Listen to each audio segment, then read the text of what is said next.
All right, we found our seats. Now let's find our Surya Namaskar, our sun salutation. Now, I'm filming this on a gloriously sunny day in March after we've survived the blizzard. So, hello, sunshine. Welcome. Spring feels near, so we'll talk about sun salutations. Anatomically, a sun salutation is the perfect warm up to almost any activity. It invites you to use all parts of your body, use your brain, connect breath to movement. It does all sorts of different things for us physically. Spiritually, within our yoga practice, and all of the asana are specifically, that's Archer, say hello to him. All of our asana practice is to prepare our body for sitting. In the sitting section, I said that, most of our asana practices starts with a seat. Sometimes your asana practice will begin with a sun sal. And to make it simple, we'll just talk about the motions here first, and then we'll discuss how to get your particular body into each of these motions. So a sun salutation, we reach up, I'm going to come to the front of my mat. So a sun salutation, we start at the front of the mat, we reach up, we reach down, we step back, we press hips up, we step forward, we reach all the way up.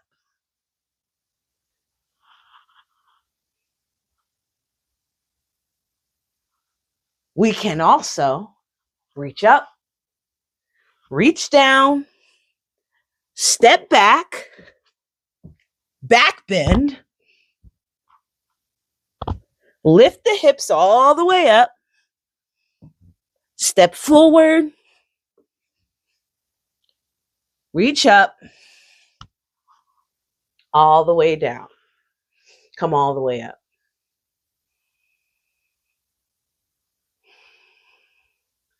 Or we can reach up, sit down, reach down, lift up, reach down, step back, back bend, hips up, step forward, reach, half lift, come down, sit down, stand up, Tadasana. Now, all of those reach up, reach down, step back, step forward have different names. All of those postures serve a purpose. Let's talk about them. So now I have some stuff on my mat. We'll talk about props and how we'll breathe to connect our bodies, connect breath to movement for this Surya Namaskar. Now, for any practice, disclaimer, any movement practice, whether you're led by me or someone else, move the way your body needs to move today in this moment. Every cue is an invitation. It's not a demand. So if it doesn't feel good, don't do it. I'm going to say that again. If it doesn't feel good, don't do it. I cue from my body and demonstrate from my body. It is my hope that I can demonstrate and guide you in a way that allows you to find each of these different shapes in your body. I had a teacher once say, not to take your asana practice too seriously. It's just putting your body into shapes. And everybody's starter shape is different. So ultimately, your asana shape will be different. So allow your body to take shape however it may. Props are just to make the floor closer, extend arms and legs, rest tired muscles and bones, support. So for Surya Namaskar, I suggest yoga mat if your floor is not as supportive to your body as you would like. Maybe a chair, blocks. They don't have to be cork. You can, if you have old dictionaries or big books that you don't use anymore, those can be blocks too. Anything to lift the hands up to the floor, a towel or blanket to support the knees, ankles, hips, any of your pressure points. After props, we'll talk about breath. And this is for any movement practice, any yogic movement practice. When you inhale, when you take in air, we are expanding the body. When you exhale, we are releasing or compressing. So anytime we reach up, we extend, we are inhaling. Anytime we compress or release an extension, we are exhaling. So as we move through this practice, I'm going to try not to cue breath, but I want you to breathe intuitively. So you'll inhale, expanding your ribs, your body. And as you exhale, you'll work to release or pull things in together. I'll see you on the next slide. Not slide. I don't know why I said slide. We're doing a video.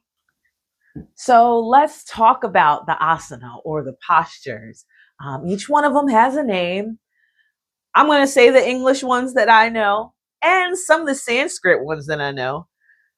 I speak English and only English, not that well. So my Sanskrit, I say that to say my Sanskrit pronunciations are going to be rough. If you know other spellings, pronunciations, feel free to comment them because that's how we learn. We share our knowledge.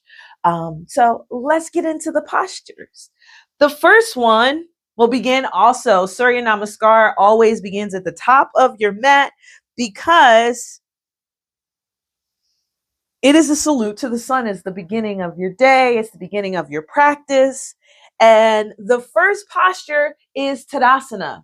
Samastiti, sometimes mountain pose. And it is an intentional standing. So we will step behind the blocks. You'll always make sure that your feet are about hips distance apart. Right underneath your hips, your shoulders will stack over the hips, ground down through the feet, and reach up through the crown of the head. So the spine lengthens. But here's the thing about Tadasana. What if you ain't standing today? All it means, really, is to begin from a balanced place. If you watched my last video, we talked about intentional seats. So if you're not standing today, find your intentional seat. Lift up tall as you can and let the arms reach for the floor. They can rest on the thighs if you're sitting, or you can also begin from kneeling. Toes tucked or not, or hips rested. Begin from a balanced place. And that balance is whatever your body finds balance today. The second posture from your balanced place is Urdhva Hastasana, upward facing salute. Arms reach up, gaze lifts, chest lifts, heart space opens. So what if your arms aren't going up today? Lift your gaze, lift your heart, energetically or anatomically. Because guess what? It doesn't matter whether your body, physical body moves or energetic internal body moves. The postures will go as you go. Now we reach down and step back. Uttanasana and Chaturanga Dandasana. Now, there are several different opportunities to make these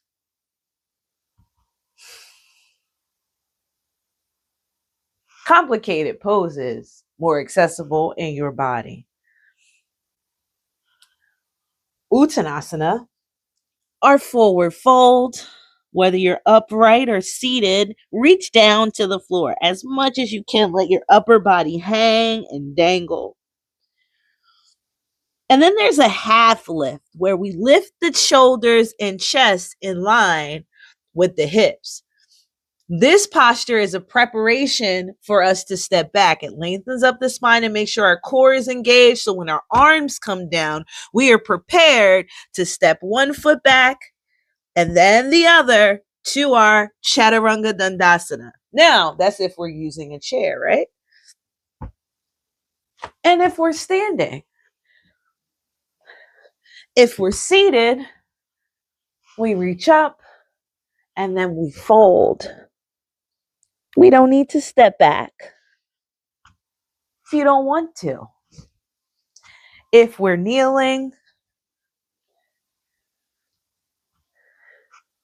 that forward fold might look like child's pose. And that lift up to Chaturanga Dandasana or a plank pose could look like tabletop. The point is, with every posture, you find what your body needs today and any other day. Our next pose is a back bend and another forward fold. Come in different forms this time. Bhujangasana and Adho Mukha Svanasana. Cobra pose sometimes, or serpent pose, or downward facing dog. Like the pose that everybody thinks of when they consider their yoga practice. So we've already stepped back to plank. We would end up on our bellies to once again lift the heart space, lift the chest, just like Urdhva Hastasana or standing upward facing back bend. And then we would tuck the toes, lift the hips all the way up and back to find that deep V shape of downward facing dog. Now, what if you're kneeling? And you came to your forward fold, to your plank. What would those back bends look like? Maybe they look like cow pose, and then cat pose, and then maybe you shift all the way back to your downward facing dog or child's pose to have another forward fold. All of these opportunities are optional because guess what? If you're in your seat, energetically, move body from a back bend, lifting gaze, lifting heart space as much as you can, back into your intentional seat, and then we fold over and find that forward fold again. And come all the way back up.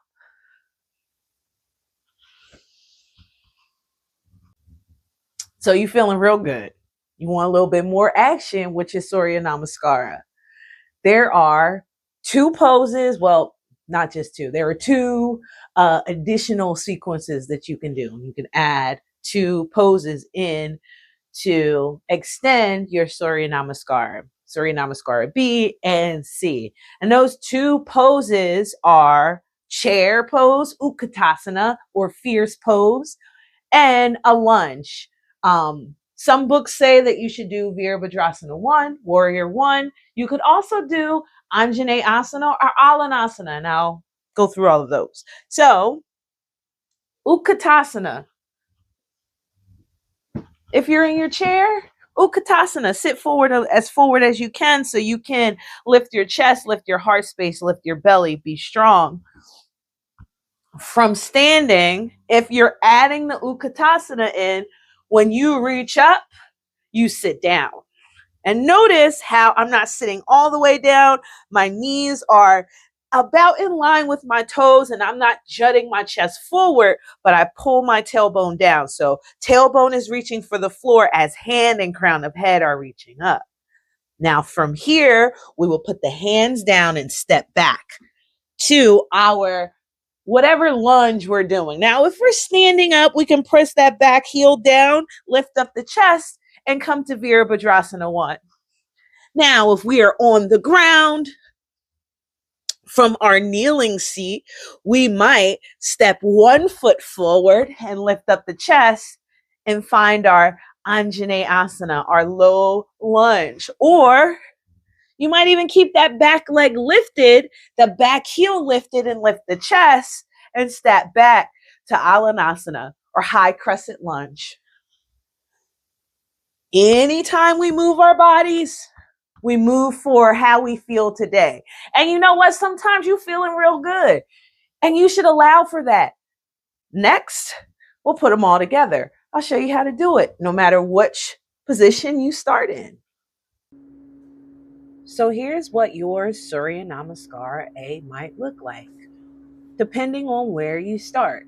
Where is your balance, your place of balance beginning? Is it in a seat, in a chair, or on the ground? Or maybe it's standing. No matter where you start, make sure that you are reaching up as you inhale. And as you exhale, we're releasing and reaching down. Or maybe you're stepping back. But even as you're stepping back, what is your body doing? It's extending. So we inhale to step back. As we exhale, we lift the hips into our downward facing dog. Take your time, move with the rhythm of your own breath. And don't forget about those extra poses. Maybe you want to throw a lunge in between your planks. Or maybe you want to plank and lunge and plank and lunge and plank and lunge and plank again. Remember, this is your practice. Move your body the way it needs to move, always.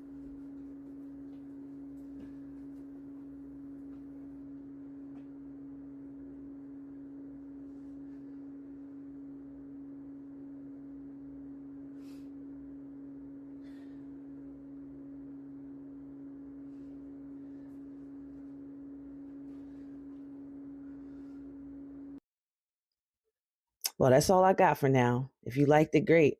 If not, that's cool too. Until next time, be well.